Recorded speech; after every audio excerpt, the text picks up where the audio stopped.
제26과 성경의 역사와 지리 세 번째 시간입니다. 우리는 먼저 예수님의 생애에 대해서 알아보도록 하겠는데요. 예수님의 생애에 대해서는 복음서에 나타나 있습니다. 예수님의 생애에 대해서 전체적인 흐름으로 이해를 하기 위해서 연대순으로 알아보도록 하겠습니다. 첫 번째로 예수님의 탄생과 유년기라고 할 수가 있습니다. 예수님의 탄생은 BC 4년경으로 태어나셨습니다. 예수님의 탄생은 임마누엘 탄생, 베들레헴 탄생, 그리고 천사들의 예언 등으로 구약성경과 그리고 미리 주어졌고 이것이 완성되었습니다. 로마 치하에 있던 식민지에 대한 인구조사가 가이사라 아구스트의 명령에 따라 실시됩니다. 이 로마 황제인 가이사는 그 통치 지역에 있는 모든 사람들의 인구를 조사를 하게 되는데요. 이 명령에 따라 요셉과 마리아는 자신들의 고향인 나사렛에서 본적인 베들레헴으로 향하게 되었고 그곳에서 예수님께서 탄생하시게 됩니다. 예수님은 아직 남자를 알지 못하는 동정녀 마리아를 통해서 잉태하게 되십니다. 이것은 예수님께서 육체를 입고 오셨지만은 죄의 유전과 상관이 없이 성령으로 잉태하심으로 죄 없으신 예수님이라는 것을 말해주고 있고, 그러기에 구약 제사에서 죄 있는 인간의 죄를 위하여 순전한 어린 양을 바쳐서 제사를 드리는 것처럼 죄 있는 인간을 전체를 대신하여 단번에 어린 양이 되셔서 모든 사람들의 죄의 문제를 해결할 수 있으신 분으로 태어나셨다는 것을 말해주고 있습니다. 예수님의 유년 시절에 대해서는 12세에 유월절을 지키기 위해서 예루살렘 성전을 방문하였다가 누가복음 2장 40절에서 51절에 기록되어 있는데요. 이것이 예수님의 유일한 유년 시절의 기록입니다. 당시에는 이스라엘 지역을 로마 제국의 의탁을 받아서 다스리는 왕이 있었는데요. 그 사람이 헤롯입니다. 헤롯 대왕은 예수님이 탄생하실 때 예수님을 죽이기 위해서 베들레헴의 2살 아래 아기들을 몰살시키라는 명령을 내린 사람이에요. 이런 헤롯 대왕이 BC 4년경에 죽자 3명의 아들이 지역을 나눠서 통치를 하게 되는데요. 사마리아 유대 지역은 헤롯 알켈라오가, 갈릴리 지역은 헤롯 안디바가, 베레와 데라볼리 지역은 헤롯 필립이 통치하게 됩니다. 이들은 작은 지역의 왕이라고 하여서 분봉왕이라고 부르고 있습니다. 사마리아와 유대 지역을 통치했던 알켈라오는 정치를 못하여서 쫓겨나고 대신하여 로마의 직접 통치를 이 지역은 받게 되는데요. 로마에서 총독을 보내어 통치를 하게 됩니다. 예수님께서 공생의 기간 중에는 로마의 총독인 빌라도가 통치를 하고 있었습니다. 예수님의 공생에는 3년 반 동안 실시가 됩니다. 사복음서에 나오는 예수님의 행적을 요약하면 다음과 같습니다. 예수님의 행적을 추적하는 데 중요한 요소는 성경의 기록에 대해서 유월절을 기점으로 우리가 나눌 수가 있는데요. 유월절은 우리가 다 아는 것처럼 유대인의 아주 중요한 명절입니다.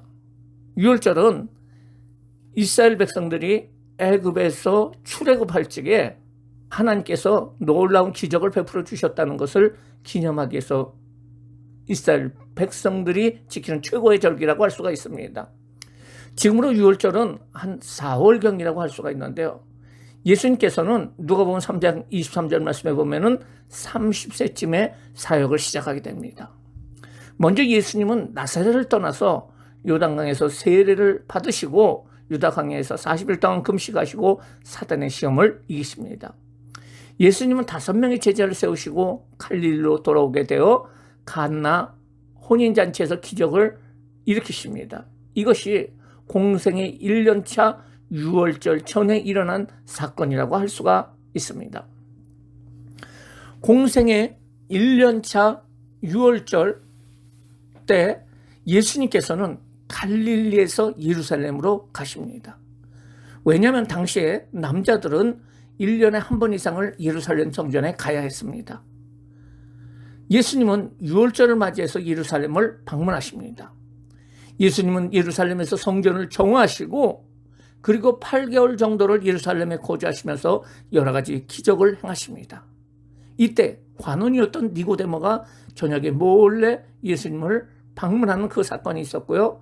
그리고 12월이 되자 예수님은 다시 갈릴리로 올라가게 되는데요. 이때 사마리아 여인을 만나게 됩니다. 예수님은 갈릴리에 도착하여 가나에서 두 번째 왕의 신화를 고치고 제자들 다시 부르시고 본격적으로 갈릴리에서 사역을 하는데, 이 사역은 말씀을 가리키고 하나님 나라를 선포하고 병든 자를 고치는 세계의 사역이었습니다. 두 번째 해 2년차 두 번째 6월절까지 예수님은 갈릴리에서 사역을 이어가시는데요. 6월절이 되자 예루살렘으로 가셔서 베데스다 연못에서 38년 된 병자를 고치십니다. 그리고 이 예루살렘의 그 행적에 대해서는 그리 많이 나와 있는 것이 없기 때문에 바로 그 예루살렘에서 갈릴리로 올라간 것으로 알 수가 있습니다. 다시 갈릴리에 돌아오신 예수님에는 갈릴리 2차 사역을 시작을 합니다. 이때 예수님은 12명의 제자를 임명하시고 산상수훈을 베푸시고 나인성 과부 아들을 살리시고 이뿐 아니라 순회 전도를 하시면서 갈릴리 호수의 파도를 잔잔케 하시고 회당장 야이로의 딸을 살리시는 등 기적과 말씀 사역을 진행하십니다. 세 번째 해에는 예수님께서는 6월절에 예루살렘으로 가지 않습니다. 대신에 지금의 10월경인 바로 초막절 때 올라가십니다. 초막절은 지금의 10월경의 절기인데요. 예수님은 셋째 해 3년차에 9월까지 갈릴리에 계시면서 다양한 기적과 말씀을 진행을 하십니다. 그리고 9월경에 예수님께서 예루살렘에 가기 전에 갈릴리 북부 지역을 순회하시면서 12제자를 훈련시키는 일을 하시는데요. 이때 가이사랴 빌립보에서 베드로는 주는 그리스도요 살아계신 하나님의 아들이라고 신앙 고백을 하게 되고요. 또 예수님께서는 변화산에 올라가셔서 그분의 형체가 변화되는 사건을 보여주시고 비로소 예수님께서는 자신이 예루살렘에서 십자가에 죽으실 것을 말씀하십니다. 3년차 10월경 초막절에 예수님은 예루살렘으로 갔다가 예루살렘 옆에 요단 동편에 있는 땅 베레아로 가셔서 겨울을 지내시면서 그곳에서 기적과 비유로 말씀하십니다. 4년차 6월절이 가까이 오자 드디어 예수님께서는 무리를 이끌고 예루살렘 성으로 입성하여 그곳에서 일주일 계시다가 목요일 저녁에 잡히셔서 금요일 날 십자가에 못 박히게 되십니다. 그리고 예수님은 주일 새벽에 부활하시고 40일 동안 부활의 몸을 입고 계시다가 감람산에서 승천하십니다. 이때 예수님의 승천을 목격한 숫자가 500여 명 정도가 된다고 성경은 기록하고 있습니다. 우리가 그 다음으로 알아볼 것은 예수님이 승천하신 후에 그 12사도들 그리고 다른 사도들의 복음 전파에 대해서 우리가 알아보도록 하겠습니다.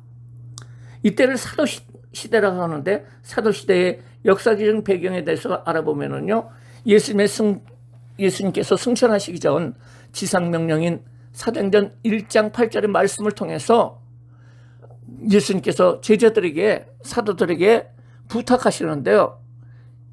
사도행전 1장 8절에 오직 성령이 너희에게 임하시면 너희가 권능을 받고 예루살렘과 온 유대와 사마리아와 땅끝까지 내 증인이 되라 라고 말씀하시는 이 말씀을 이루어가는 것, 그 제자들이 이루어가는 과정을 말하는 것이 사도행전이라고 할 수가 있습니다.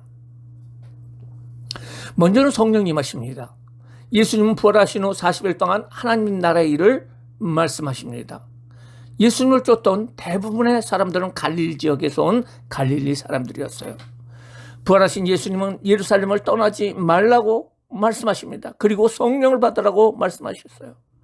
예수님을 예수님께서 죽던 그 날이 6월절 날이었는데, 그리고 예수님은 40일 동안 말씀을 전합니다. 절기상으로 6월절 후 50일이 되면은 유대인의 다른 절기인 오순절이 있는데요. 그런데 오순절이 되던 그 날에 바로 성령이 임하게 됩니다. 그러면 제자들은 예수님의 명령을 따라 며칠 동안 기도하였을까요? 이게 바로 열흘 동안입니다. 열흘 동안 열심히 기도할 적에 성령님께서 각 사람의 머리에 임하게 되는 모습을 볼 수가 있습니다. 그리고 이러한 성령을 받은 제자들은 열심히 복음을 전하였고, 하루에 3,000명, 또 하루에 5,000명이 예수님을 믿겠다고 몰려오는 일이 생기게 됩니다. 그래서 생긴 것이 최초의 교회인 예루살렘 교회 공동체라고 할 수가 있어요. 예루살렘 교회에서는 여러 가지 이적과 능력이 나타났고, 떡을 같이 먹는 공동체로 공동생활을 형성을 하게 됩니다. 여러 가지 의기도 있었지만 사도들을 중심으로 교회가 든든하게 서가게 됩니다.